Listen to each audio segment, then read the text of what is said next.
হিমন্ত বিশ্ব শৰ্মা ছাৰে অসমৰ যুৱক যুৱতীবিলাকক ৰামঠঙন এটা দিলে। এই যে আমাৰ অসম আত্মনিৰ্ভৰ আঁচনি ওলাইছিলে 2 লাখ টকাকৈ দিম বুলি, কিন্তু এতিয়া মাত্ৰ 30,000কৈ দিম বুলি কৈছে। বাকীখিনি মানুহে পইচা পায় নে নাপায় তাৰো কোনো গেৰাণ্টি নাই আৰু কোনো আপডেট নাই এতিয়ালৈকে।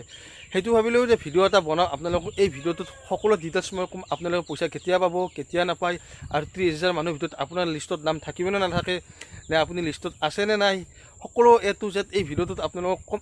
আপোনালোকে এবাৰ ভিডিঅ'টো ধৈৰ্য ধৰি শেষলৈকে চাওক। সকলো কথা এই ভিডিঅ'টোত মই আলোচনা কৰি আছোঁ আপোনালোকৰ লগত। এই 30,000ক যে পইচাটো দিব খানাপাৰাত মাটি কৰি কিনে, ঠিক আছে বাৰু, খানাপাৰাত মাটি কৰি দিব, আৰু বাকী মানুহখিনিক মানে কেতিয়া দিব সেইটোও কমচে কম কৈ দিব লাগিছিলে। কিন্তু অকল 30,000ক দিম বুলি কথাটো দিলে ঠিকে আছে, কিন্তু বাকীখিনিক কেতিয়া দিব? এইখিনি পইচাটো অক্টোবৰ নৱেম্বৰৰ ভিতৰত দিম বুলি কৈছে, বা ছেপ্টেম্বৰত দিম বুলি কৈছে। তাৰো কোনো মানে থান ঠিক নাই, কেতিয়া মাতে কেতিয়া নামাতে। কথাটো হ'ল কি, 30,000ক মাটি কৰি বাকীখিনি মানুহে পইচা পাবনে নাপায় সেইটোক লৈ কিনে মানুহবিলাকে চিন্তা কৰি আছে। যিসকলে মানে আবেদন কৰিছিলে, ময়ো কৰিছিলোঁ, আৰু বহুত যুৱক যুৱতীয়ে তেনেকুৱা কৰিছিলে, কিন্তু সিহঁতে পইচাখিনি পাবনে নাপায় সিহঁতে চিন্তা কৰি আছে। সেইটো কাৰণে ভাবিছোঁ ভিডিঅ'টো আপোনালোকৰ কাৰণে বনাইছোঁ। আপোনালোকে চাই থাককচোন ভিডিঅ'টো। আত্মনিৰ্ভৰ অসম আঁচনিত টোটেল এপ্লাই কৰিছিলে 2,29,145 জনে, আৰু লাষ্ট ফাইনেল ছাবমিটটো কৰিছিলে 1,04,091 জনে। কিন্তু তাৰে ভিতৰত হিমন্ত বিশ্ব শৰ্মা ছাৰে কৈছিলে যে 1 লাখক আমি পইচাটো দিম, কিন্তু এতিয়া কৈছে যে 30,000ক আমি খানাপাৰাত মিটিং পাতি কৰি কিনে পইচাটো দিয়া হ'ব। 30,000ক মাত্ৰ।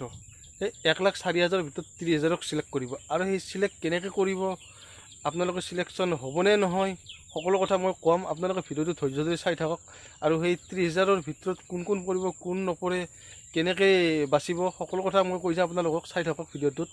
আৰু আপোনাৰ লিষ্টত আপোনাৰ নাম থাকিবনে নাথাকে 30,000ৰ ভিতৰত। আৰু ময়ো কৰিছিলোঁ এপ্লাই সেইটোত, কিন্তু ইণ্টাৰভিউ হৈছে মোৰ, কিন্তু 30,000ৰ ভিতৰত পৰোঁ নে নপৰোঁ সেইটোৱে ডাঙৰ কথা হৈছে। কিন্তু এতিয়া কথা হ'ল কি, 30,000ক কি হিচাপে বাছি ল'ব চৰকাৰে, সেই কথাটো মানে ডাঙৰ কথা হৈছে। আৰু সেই কথাটো মই এতিয়ালৈকে ভালদৰে বুজি পোৱা নাই, আৰু সেইটোক লৈ কোনো আপডেট অহা নাই। কিন্তু এটা কথা অনুমান কৰিছোঁ আৰু গম পাইছোঁ যে আমাক যেনেকৈ মানে কলিং লেটাৰ দি কৰি মানে মাতিছিলে, তেনেকৈ মানে 30,000ৰ হেৰিটো মানে চিলেকশ্যন হ'ব। মোবাইলত মেছেজ আহিব, নহ'লে আপোনালোকে তাতে CMMত গৈ কিনে লগ ইন কৰি চালে গম পাব।